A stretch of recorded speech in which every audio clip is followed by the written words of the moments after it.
YouTube y a Facebook.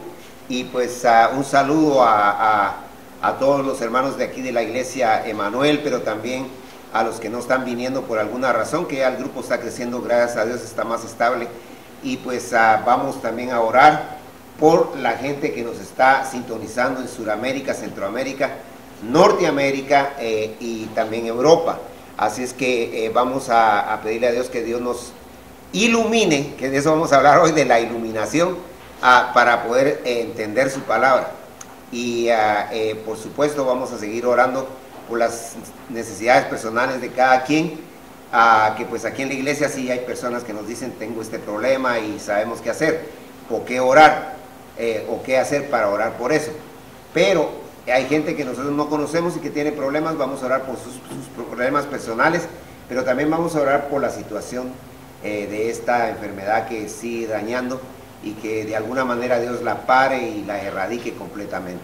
Así es que bienvenidos a todos, un saludo ahí en la distancia, les mandamos un abrazo ahí en la lejanía y vamos a orar. Oremos.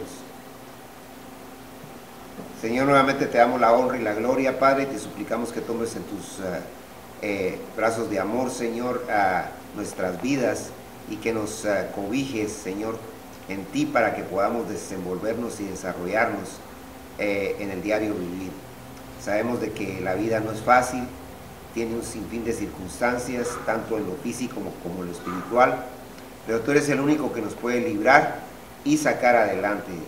Nosotros entendemos que el propósito tuyo es que nosotros seamos personas capaces, que tengamos madurez, que crezcamos en la gracia y el conocimiento de nuestro Señor Jesucristo, que a través de la iluminación tuya, Padre bendito, tú nos hagas entender y también cambiar lo que tenemos que cambiar. Ayuda también todas las necesidades personales de cada uno de nosotros y de las personas que de alguna manera nos sintonizan o nos sintonizarán después. Y también, Padre mío, por este problema de la pandemia, que tú la erradiques. Gracias por todo, en el nombre de Jesucristo. Amén. Ahora sí, vamos a tocar entonces el tema de la iluminación. Entonces, la iluminación, prácticamente, hermanos, técnicamente la iluminación es que ya todo el proceso que Dios ya realizó de la revelación, acuérdense que es los libros originales de la Biblia, que está en hebreo, griego y parte de arameo, por supuesto que está traducido a muchos idiomas. Ya todo eso ya fue hecho, ya no tiene que, Dios está revelando. Y Dios lo hizo a través de la inspiración, o sea que Dios fue el que se inspiró y Él puso lo que Él quiso, como Él quiso, cuando Él quiso, y Él usó 40 personas más o menos para que escribieran sin error, palabra por palabra de lo que está en la Biblia. Eso se llama la infalibilidad de la Biblia, o sea que la Biblia no tiene error. Los que la confunden son los que cometen errores o los que la interpretan mal, pero eso son cosas del pasado.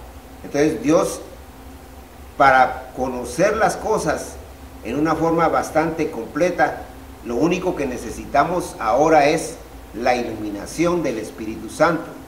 Mucha gente cuando hace cosas en la vida personal dice: yo espero que Dios me ilumine. No sé si ustedes han oído eso, ¿va? Y yo no creo que estén mal con decir eso, pero la verdad sería mejor: yo espero que Dios me dirija, ¿va? O que Dios me conduzca, o que Dios abra la brecha, o podemos usar mucha, porque la palabra iluminación se usa más cuando Dios nos da la capacidad de entender, y ese entendimiento también Dios lo usa para captar nuestra emoción e involucrarla también en nuestra voluntad, o sea, lo volutivo, para poder hacer lo que Dios quiere. Entonces la iluminación tiene que ver con la personalidad, con la inteligencia, las emociones y con la capacidad de hacer las cosas, o sea, con la voluntad. Entonces, por medio de la iluminación, el Espíritu Santo despierta nuestra capacidad intelectual, nuestra sensibilidad y nuestra voluntad para entender la Biblia. Ahora, ¿qué pasa cuando uno entiende algo? Hay dos opciones: o lo hace o no lo hace. Por ejemplo, nosotros casi siempre, si nos da un médico una receta, nos la pueden decir audible, o sea, nos dicen, mire, usted tiene que tomar estas píldoras 2 veces por día y trate la manera de hacerlo con estómago lleno y todo. Entonces, la gente que sabe le explica a uno, pero además de eso, le dan a uno la posología. ¿Cuál es la posología? Es lo que trae ahí escrito en las pastillas. Dice, estas pastillas hay que tomarlas tanto y tanto, y si usted tiene tal enfermedad no las tome y todo. Ahora hay unas cosas que dicen ahí, si usted la toma se va a morir, entonces por eso la gente mejor no la toma, ¿va? Entonces, pero la cosa es de que la Biblia prácticamente, cuando uno la lee o la estudia, antes de leerla o estudiarla, hay que decirle al Señor, Señor, ilumíname. Y aceptamos la libertad de investigación. Cualquier cristiano, hasta un niño que sea, estamos hablando de un verdadero cristiano, una persona que ya tuvo un encuentro personal con Cristo, no estamos hablando de una persona que sigue tal religión, ya sea que sea bautista o presbiteriano o católico, no estamos hablando de religiones, estamos hablando, o de denominaciones, estamos hablando de un verdadero cristiano. Un verdadero cristiano tiene que ir a decirle a Dios, antes de leer este libro precioso, que es la Biblia, antes de leer este libro bajado del cielo, que es la palabra de Dios, decirle, Señor, ilumíname para entender tu palabra. Y entonces por eso está aquel pasaje famoso en el Salmo 119, 18. Abre mis ojos y miraré las maravillas de tu ley. Salmo 119, 18. Abre mis ojos y miraré las maravillas de tu ley. Ahora, es precioso lo que está diciendo el salmista, porque no solo Dios le abre los ojos del entendimiento, de la emoción y de la capacidad de decidir hacer las cosas, sino que también lo que vamos a encontrar son maravillas.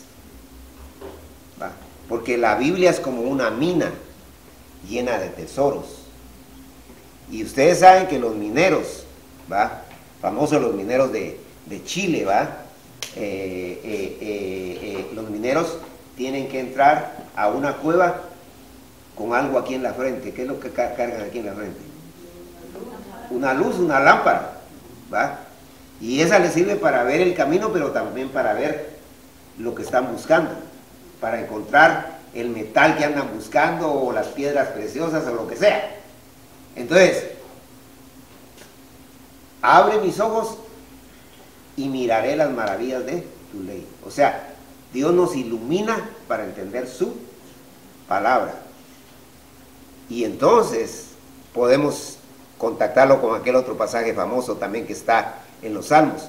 Lámpara es a mis pies tu palabra y lumbrera a mi camino. O sea, nos ilumina, y entonces a través de la iluminación nosotros vemos qué hacer, cómo hacer, cuándo hacer, dónde hacer, a quién hacer, cuándo, dónde, cómo, por qué, para qué, a quién. Entonces ahí entra un sinfín de circunstancias. En otras palabras, la Biblia es el método de la vida. Nos enseña a conocer a Dios y a conocernos a nosotros mismos y a conocer a los demás. Y entonces por eso es importante que siempre leamos la Biblia y que siempre la estudiemos. Pero antes de leerla o estudiarla, hay que pedirle a Dios que nos ilumine para entenderla.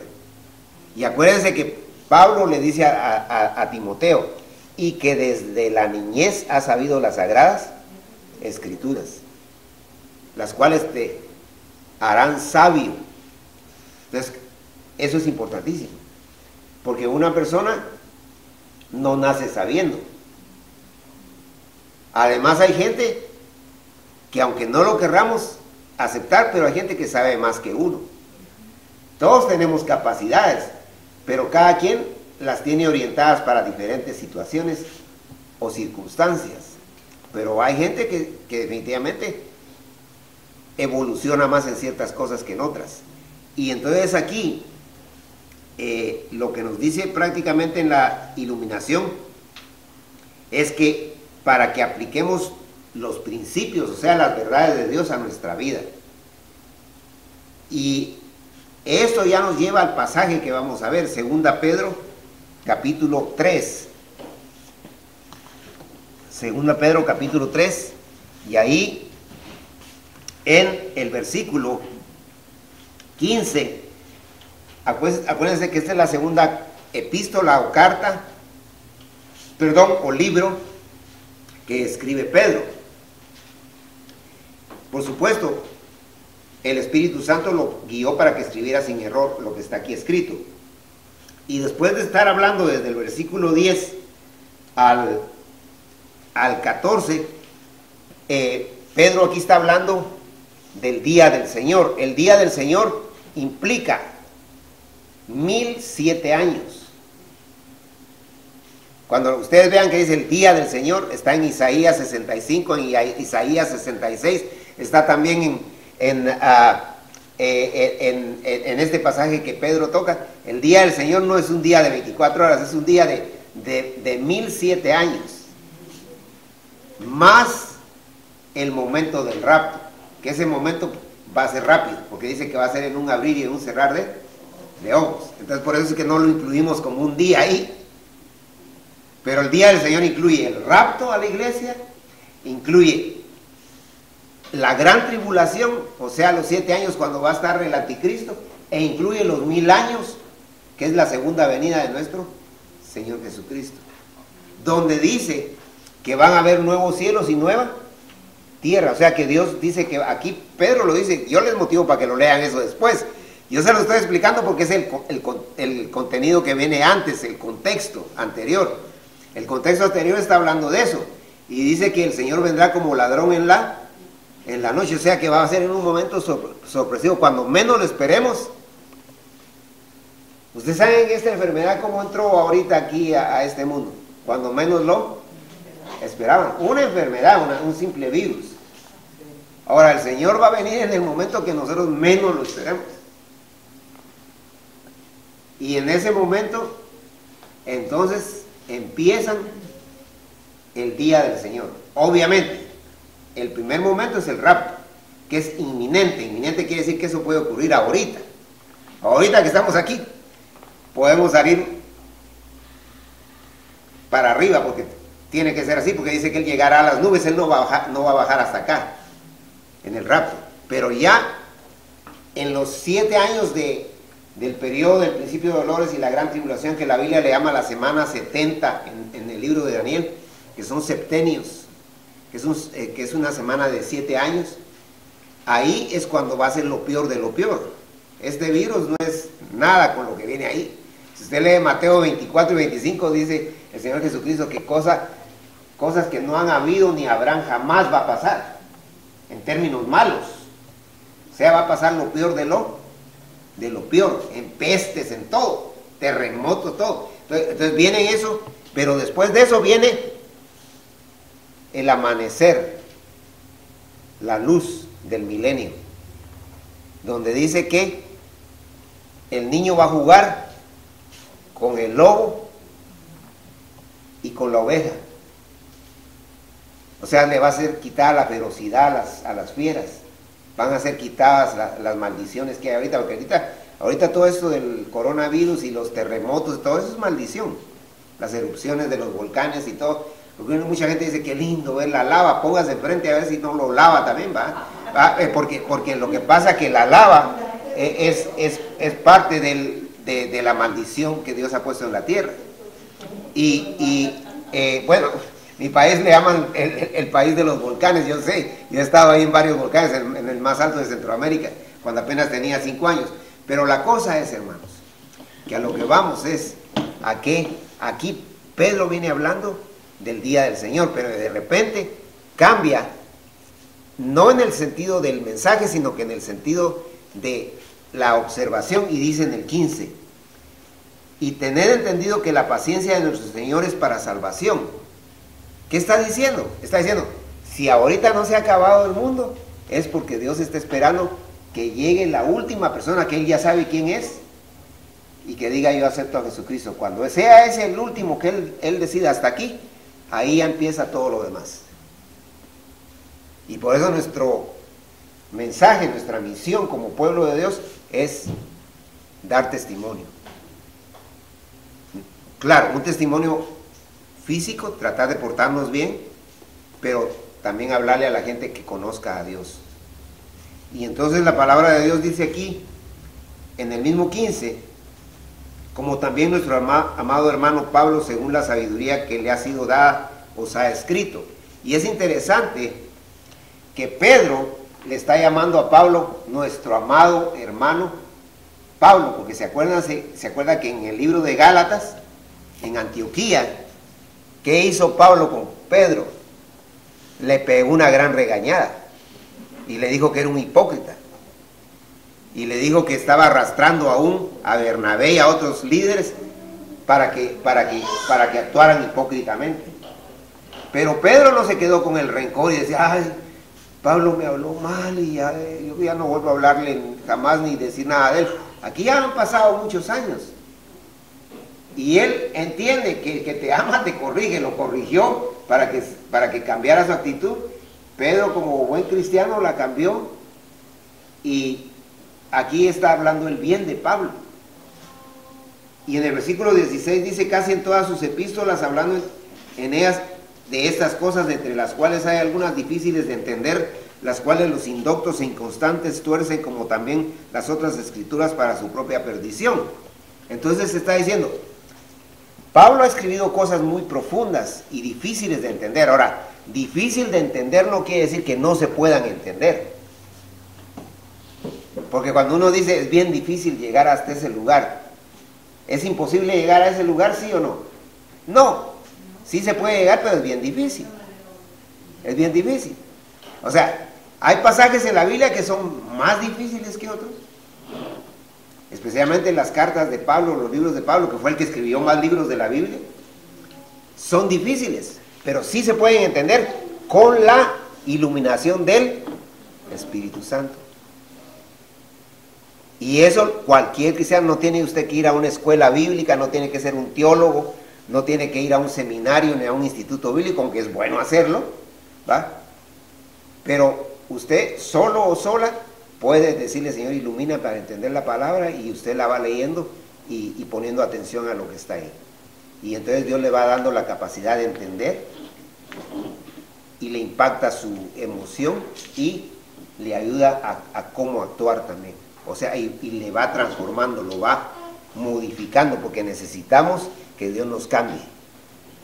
Todos, de 1000 cristianos necesitamos que Dios nos cambie, porque todos tenemos problemas, o de una o de otra forma. Y en este pasaje también está diciendo que los indoctos, o sea, esa es la gente que no es creyente. Indocto quiere decir que no tienen conocimiento, que solo hablan por hablar.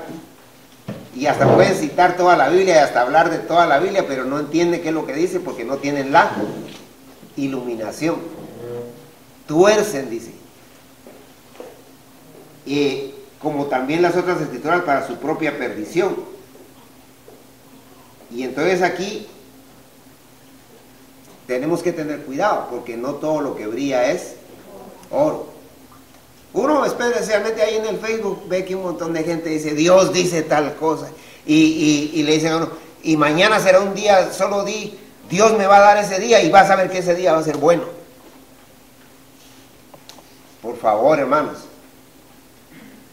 uno no puede decir qué va a pasar. El único que tiene el derecho de decretar, de decir, de controlar y de saber qué va a pasar es Dios. Y entonces lo único que tenemos que decirle, Señor, ayúdame a que lo que yo viva sea poco o largo, tú estés guiándome, dirigiéndome. Y entonces ahí sí nos va a ir bien. Pero si estamos ahí con esa mentalidad que nos creemos, porque eso es creerse como que uno fuera Dios. Hermano, di tal cosa y eso va a pasar. ¿Qué autoridad tenemos? Y entonces la palabra de Dios dice aquí, en el versículo 17, así que vosotros, oh amados, sabiéndolo de antemano, guardaos, no sea que arrastrados por el error de los inicuos, caigáis de vuestra firmeza. Cuidado, porque está diciendo que hasta los cristianos podemos ser arrastrados a desviarnos. Y por eso, hermanos, es que un servidor, va, aunque yo lo he aprendido de otros grandes siervos de Dios, por supuesto, les predico y les digo siempre, les enfatizo, cuidado, cuidado con el error, cuidado con la gente que está diciendo el error, porque la gente que dice el error lo lleva a uno a un laberinto que tiene entrada pero no tiene salida, lo pierde a uno, lo pervierte a uno, y aún usando la Biblia. Entonces dice aquí que tengamos mucho cuidado, y porque si no caemos de nuestra firmeza.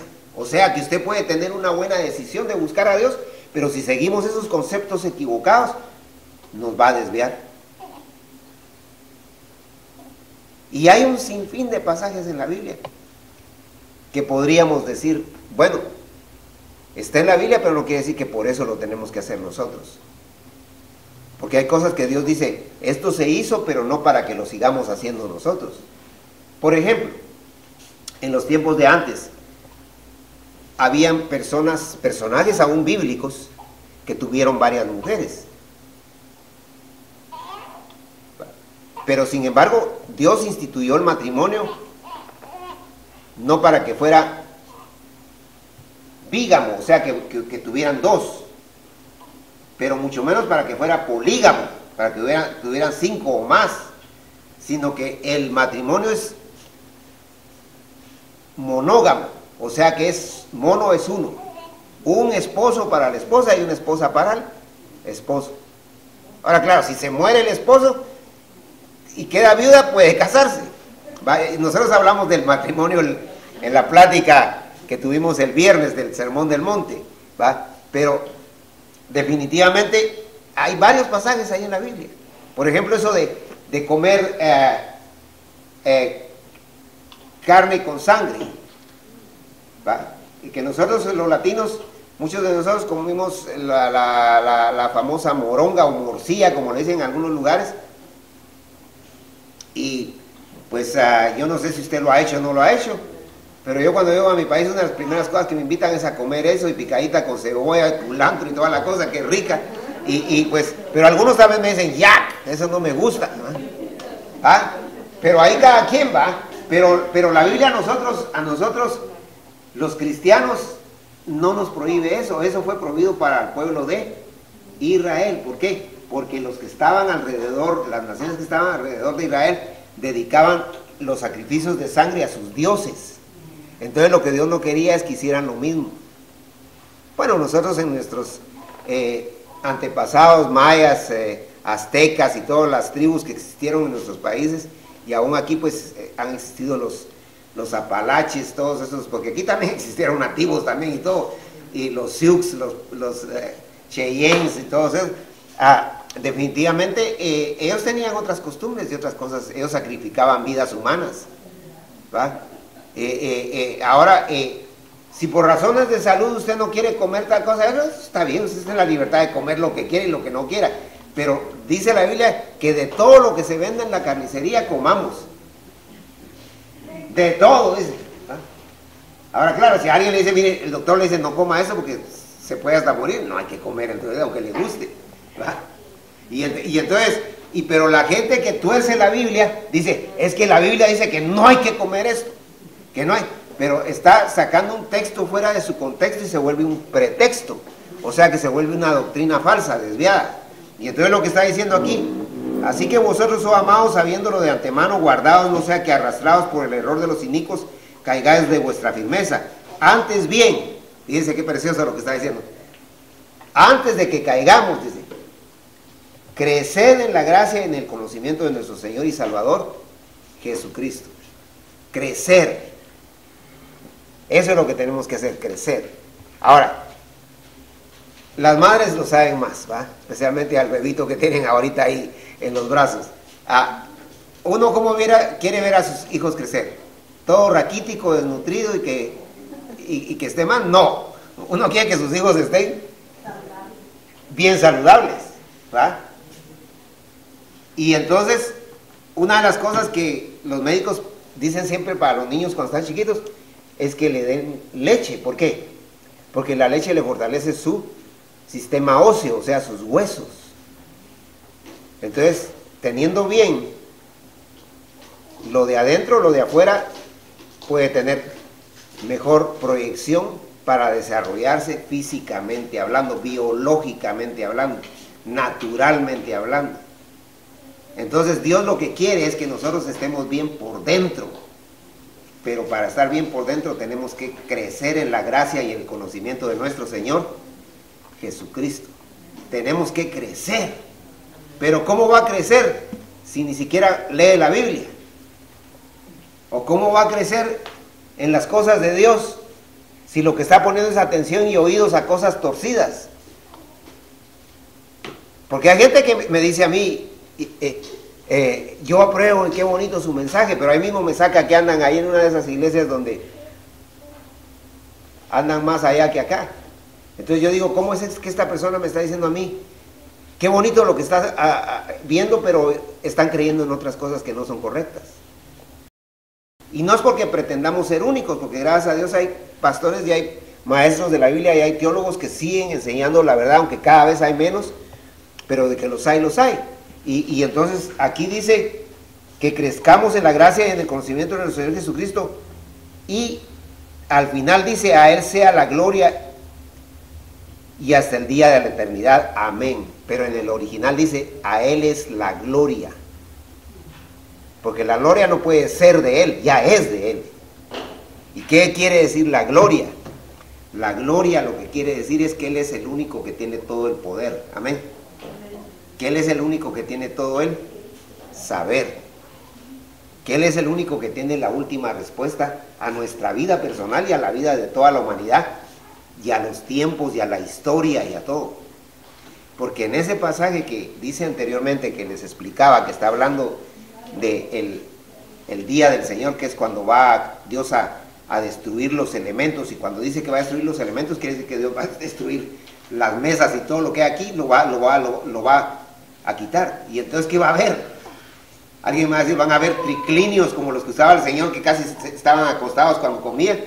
No sé qué va a haber, pero lo que va a haber, lo que va a dar el Señor va a ser mejor que esta mesa, porque lo que Dios da siempre es mejor.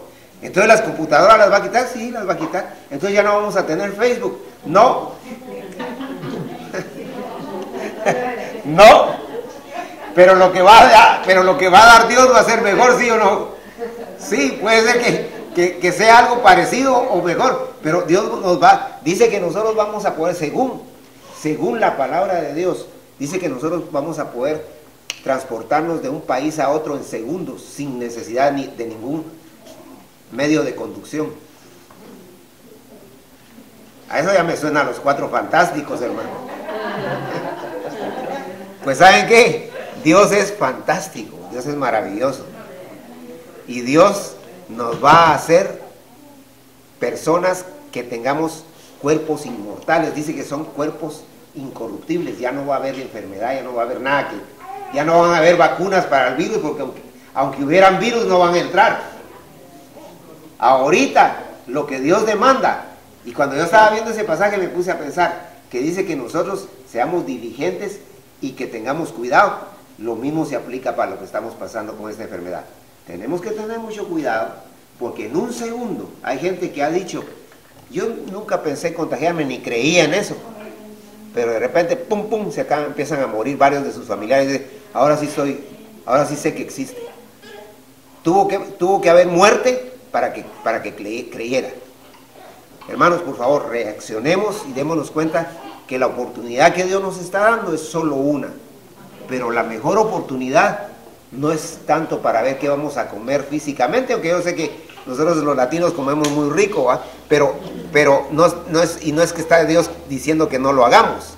No está diciendo Dios tampoco que podamos tener un buen auto para manejar. No está diciendo que Dios que está prohibiendo tener una casa. Si la podemos tener, amén, pero no debe ser esa la prioridad de nosotros. Lo primero para nosotros es: amarás al Señor tu Dios con todo tu corazón y con toda tu alma. Y para eso tenemos que demostrárselo. A Dios no le gusta tanto que yo le diga, yo te amo, Señor, I love you, God. No, Dios lo que quiere es que yo venga y diga, Señor, aquí estoy. Heme aquí, envíame a mí. Y le podemos decir todo lo que quiera, pero lo importante es que los hechos son más importantes que las palabras. Hechos son amores y no buenas razones. Que Dios nos ayude a ser mejores personas, que Dios nos ayude a entender que la iluminación es siempre pedirle a Dios que nos dé el entendimiento, la capacidad para entender lo que dice su palabra, para que eso transforme, cambie lo que tiene que cambiar de nosotros, porque adentro de nosotros, al menos adentro de mí, hay telas de araña con todo y la araña ahí metida, y entonces yo necesito que Dios quite esa araña y que quite las telas también. Yo no sé si usted lo necesita, pero yo sí lo necesito.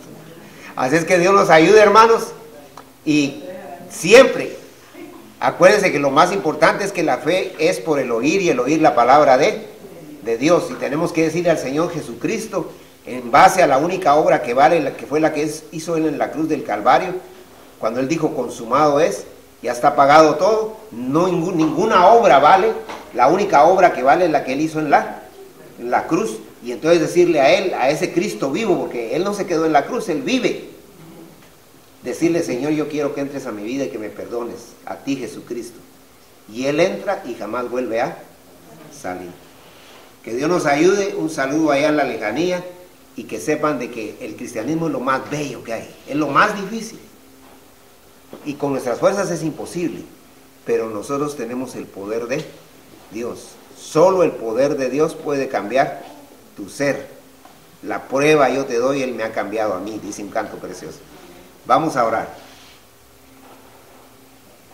Señor, nuevamente te damos gracias por este tiempo tan precioso, por este último día del mes de febrero, Señor, que cae domingo cabalmente. Te pedimos que tú bendigas cualquier tipo de actividad que tengamos aquí en la iglesia, Señor, ya sea celebraciones, ya sea la bendición especial para cada uno de los hermanos que están celebrando sus cumpleaños.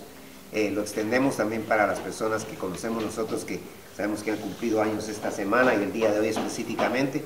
Y te pedimos, Padre bendito, que recibas nuestras vidas, porque son tuyas, a ti te pertenecen. Cámbianos, Señor, cambia lo que tienes que cambiar en nosotros y líbranos de todo mal. En el nombre de Jesucristo, aleluya, amén. Que Dios les bendiga.